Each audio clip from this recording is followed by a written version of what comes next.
The power balance that governed who enters the United States and how was just shattered. Completely. Overnight, without warning, the President of the United States seized full, undisputed operational control of the entire American immigration system. In a single stroke. Yeah, in a single sweeping stroke of executive authority. Yeah. And this was not, a bill passed by Congress. It was a unilateral decree. Right.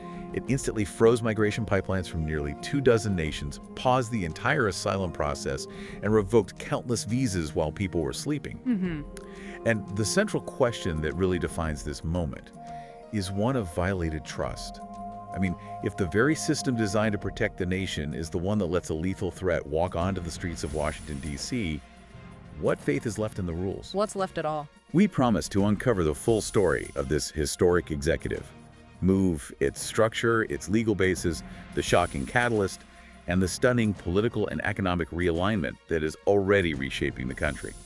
Stay with us as we break this down in our in-depth discussion right here on News Focus Podcast. And if you find our reporting valuable, please hit the like button and subscribe to support our channel. We truly appreciate it. So, when the sun rose this morning, you woke up in a profoundly different country. That's not an exaggeration. No, it isn't. We are talking about the largest, most comprehensive, and most sudden immigration freeze in modern American history. The scale of this is it's hard to overstate. It really is. Single presidential order issued in the middle of the night, it instantly dominated every major news cycle globally, from Washington to Brussels to Beijing. And that context of how it happened is so critical because it defines the measure of power being used here. Right. This wasn't something that came out of a long legislative debate or, some campaign promise that was slowly fulfilled. This was, as sources close to the White House are describing it, the president exercising raw executive authority in real time. He was leveraging very specific powers granted under the Immigration and Nationality Act. And the result was this total operational overhaul. Exactly. It wasn't a suggestion. It was an immediate, irreversible command to federal agencies. And that instantaneous impact, that's what makes this so different from, say, previous travel bans we've seen. That's the key distinction. They saw 19 nations targeted, asylum paused, whole categories of legal visas frozen, and entire federal systems just shut down. We have reports of world leaders being, grabbed out of bed, grabbing their phones in the middle of the night. Trying to figure out what just happened. Yes, trying to figure out if their trade agreements or diplomatic statuses were even still intact. Which is why the administration is stressing that this action was, and I'm quoting, not symbolic. Absolutely not. It was entirely operational. It was designed to instantly dismantle the existing machinery of entry. So let's talk about the logistics for a second. What does that actually mean, dismantle the machinery? Well, think about it like this.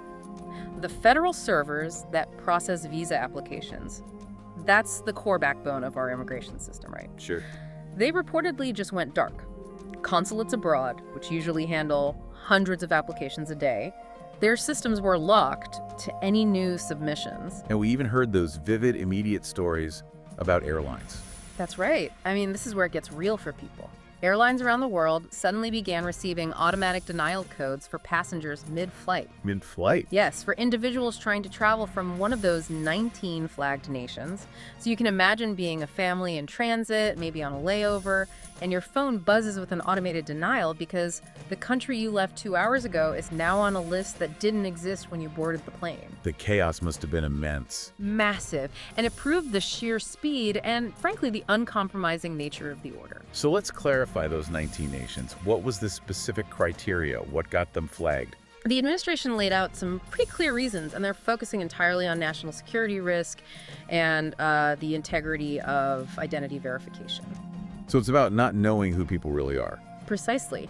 These nations were flagged either because they're considered high-risk zones, highly unstable, or, and this is the crucial part, they are incapable of providing the reliable identity verification that modern security demands. What does that look like in practice?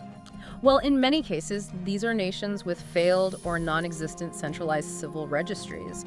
So the U.S. government literally could not confirm if the identity on a passport was genuine or if the person had a history of, say, violent radicalism. And what about the scope of the freeze itself?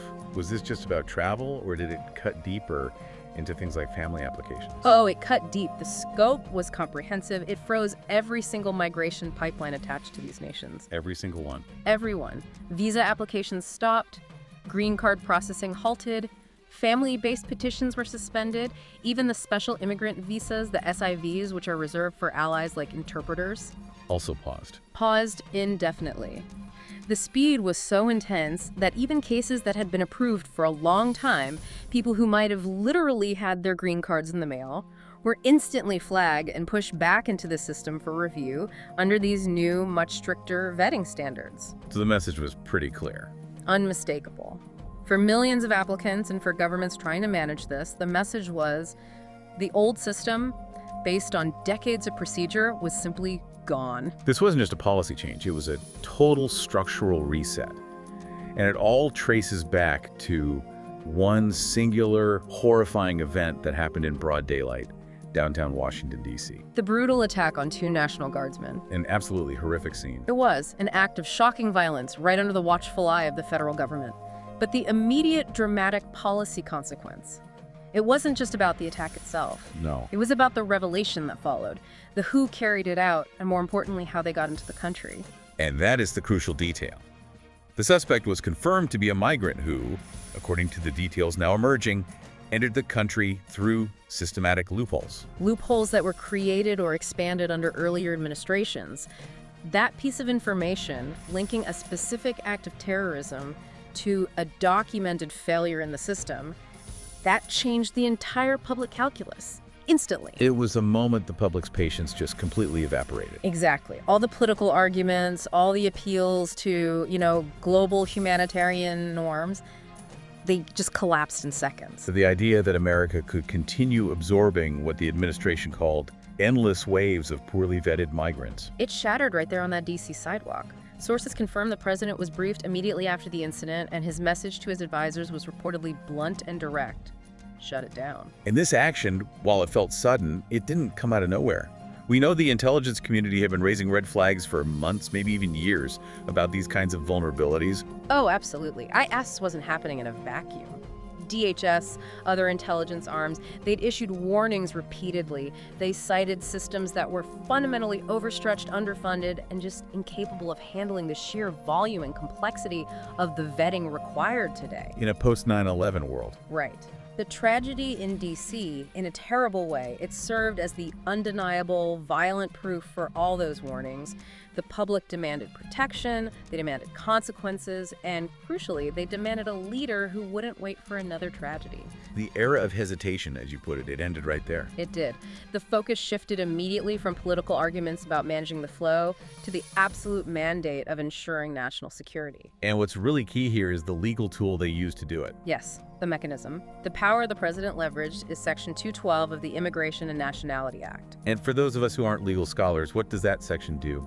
It's essentially an emergency brake. It grants the president the authority to suspend the entry of any class of non-citizens that are deemed detrimental to the interests of the United States. It's been used before, but rarely with this kind of breadth. Breadth being the key word. Yes. Freezing not just border crossings, but legal and discretionary categories across the board. Family reunification, for example. So, using 29012 allowed the administration to just bypass Congress and act immediately. Precisely.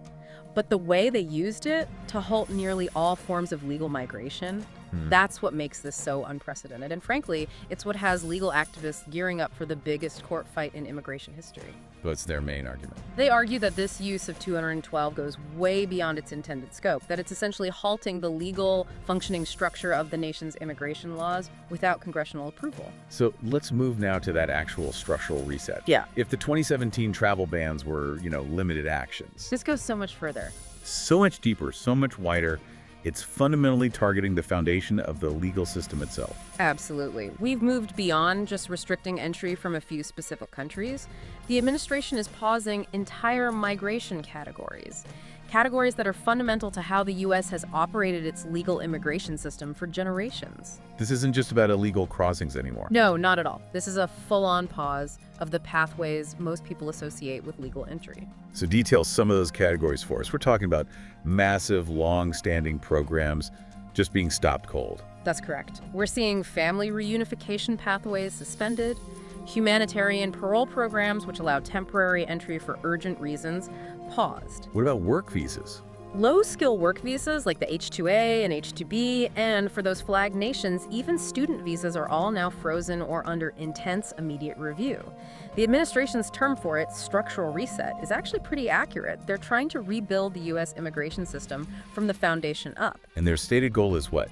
To prevent anyone from entering under outdated rules that they claim compromise national security. And nothing has caused more immediate fallout, legally and politically, than the asylum shutdown. Yeah. Can you take us through the specifics of that? Because this isn't a slowdown or just a backlog adjustment, right? Not even close. This is a full national operational halt on asylum adjudications. Explain what adjudication means here. It's the formal legal decision on a case. So if you had an interview scheduled, it's frozen. If you were trying to file a new application, whether at the border or internally, it's shelved. Work permit requests that are tied to pending asylum cases are instantly halted. The implications for people already in the system must be profound. Hundreds of thousands of people are in that queue.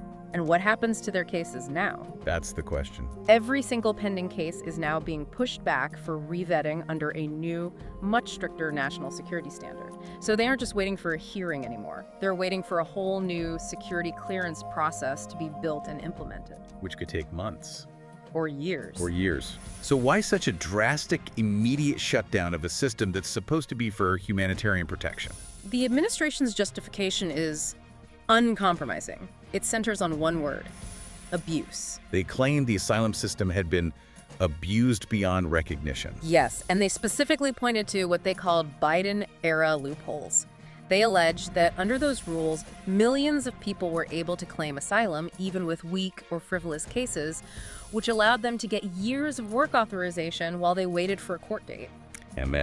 And then, in many instances, they would disappear into the country before ever having to show up for their final hearing. they didn't pull any punches, though. They characterized that. No, they did not. They called it, and this is a direct quote from administration sources, the largest exploitation of humanitarian policy in U.S. history. That's incredibly strong language. It is, and it signals their non-negotiable approach. Until new, extremely rigid rules are written and new security tech is deployed, the administration says asylum is no longer a system where entry is a given. It is, in their words, a locked vault. So the focus has shifted entirely. Completely. From maximizing compassion to prioritizing national security and documented order. And beyond just pausing new entries, the reset immediately began revoking visas for people who were already in the process. This must be hitting some very sensitive programs. It is. Immediate action was taken to revoke visas for people who, under this new review, were suddenly deemed security risks. And we also saw that immediate pause on the special immigrant visas, the SIVs. Particularly for those who help U.S. forces in places like Afghanistan. Correct. So why pause a program that's designed to help our allies?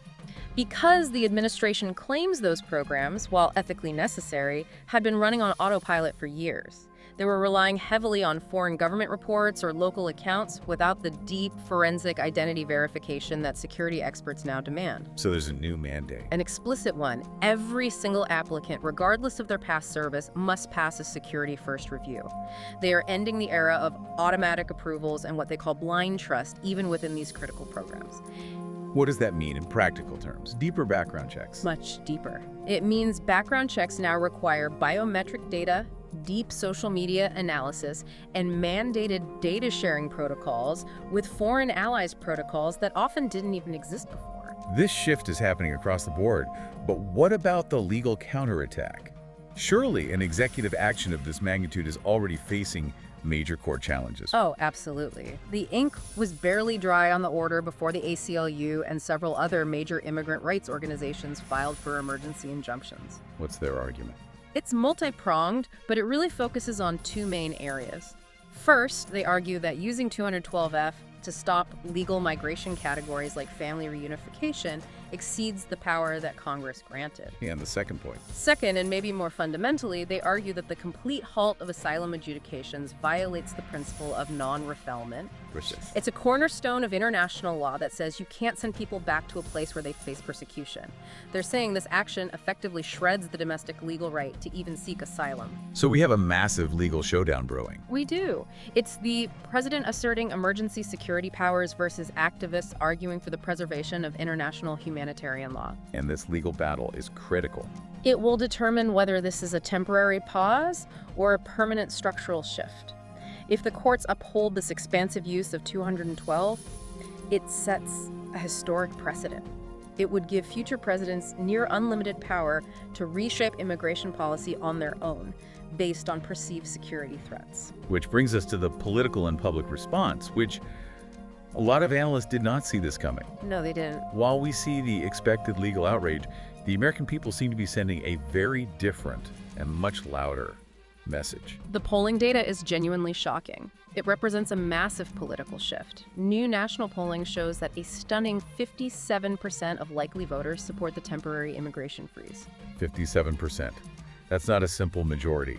That is a significant portion of the electorate endorsing what is, arguably the most radical executive action on immigration in decades. It is a political earthquake. But the most revealing part is when you look at the tremor lines. What do you mean? This support isn't just monolithic Republican backing.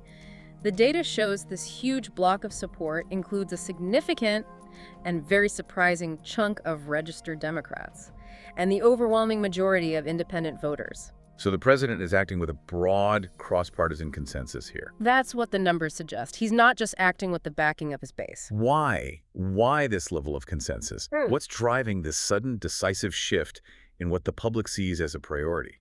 I think analysts are pointing to just widespread fatigue. There's a sense that the country had lost control. People are tired of the constant stream of crime stories linked to poorly vetted entrants. They're tired of seeing their public resources strained. Exactly. Overloaded city infrastructure, rising taxes to manage the social services burden, and maybe most critically, they're tired of what they see as being guilt-tripped. The feeling of being told that compassion requires them to sacrifice their own community's safety and economic stability. And the D.C. attack was the trigger. It was the trigger, but the sentiment underneath was already highly combustible. We saw that reflected immediately in voter enthusiasm numbers. Absolutely. Sources analyzing the polling showed an immediate 8-point spike in GOP enthusiasm overnight. It confirms this issue has immense political power. Regardless of their traditional leanings, Americans prioritized order and control, and they responded to a president who took immediate, bold, decisive action. Even if it meant violating some established political norms. Even then. But the most unexpected part of this, the data point that kind of throws all the old political models out the window, is the generational twist. Yes. We are seeing young Americans, Gen Z, and younger millennials emerging as some of the strongest voices against mass migration. This completely flips the long-held script. Political observers just assumed young voters would always favor open border policies, rooted in a progressive ideology. But their motivation isn't ideological. It's brutally economic. They are the generation that is paying the heaviest price for decades of what the administration calls unmanaged inflow. Explain that connection for us. How's the economic pain hitting them harder? Well, just look at their core economic realities. They are locked out of the housing market. They're drowning in unprecedented rent spikes. They watch the idea of a starter home leak completely out of reach while their own entry-level wages stagnate. And the numbers back that up. They do. The median rent increase in some cities has skyrocketed 30% or more in just the last few years, while entry-level wages have barely kept up with standard inflation, let alone that kind of rental inflation. So the housing crisis and wage stagnation aren't abstract concepts for them. They're existential threats. And the connection to immigration policy is? Direct competition. They are competing with massive ongoing inflows of low-skilled labor for entry-level jobs, contractor gigs, service positions. These are the jobs that historically were the stepping stones into adulthood. They allowed previous generations to save money, to get a foothold. Exactly. And when the pool of available labor increases exponentially, wages for those jobs are suppressed. The ability of young people to climb into the middle class is severely curtailed. So when the president froze the migration pipelines, many younger Americans didn't rush to the streets to protest, which is what the political establishment expected. No, they saw it as a temporary solution to their own economic squeeze. An economic defense mechanism. Precisely. And this generational alignment gives crucial political backing. It makes it much harder to dismiss the freeze as just a partisan measure or an attack on humanitarian principles. For them, it's a desperate attempt to stabilize their financial future. This generational twist is the front line of what some sources are calling one of the biggest underreported angles of this entire crackdown. Which is the economic rebellion now unfolding. What do you mean by that? For the last 30 years, huge American corporations in construction, agriculture, service industries, they've thrived on what was effectively an endless, elastic supply of cheap, low-skilled labor. And this inflow was rationalized with humanitarian language. And protected by political elites who, quite frankly, were insulated from the economic consequences in their own communities. And the administration's immediate freeze is essentially slamming that corporate labor door shut. It's a massive disruption. By pausing the inflow of millions of low-wage workers, the administration is forcing American companies to confront economic realities they have successfully avoided for years. Realities like higher operating costs. Higher operating costs from rising wages, the need to invest seriously in automation, and, crucially, the obligation to invest in training and retaining American workers. So is the administration intentionally using immigration policy as a form of economic correction? That is the core analysis. They are trying to force corporations to rebuild the middle class that, according to the administration's narrative, corporate interests themselves help destroy by prioritizing cheap labor over wage growth. So they see this as more than just immigration reform. It's an economic reset.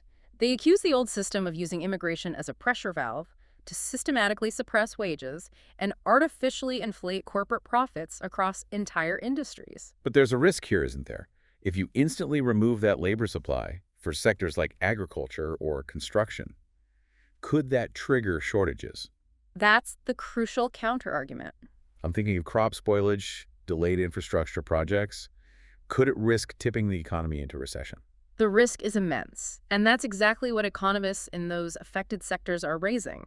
Industries dependent on seasonal or low-wage, high-turnover labor, like meatpacking or specialized agriculture, they're already saying they can't adjust immediately. They're warning about rising food costs. Rising food costs, massive losses, project delays.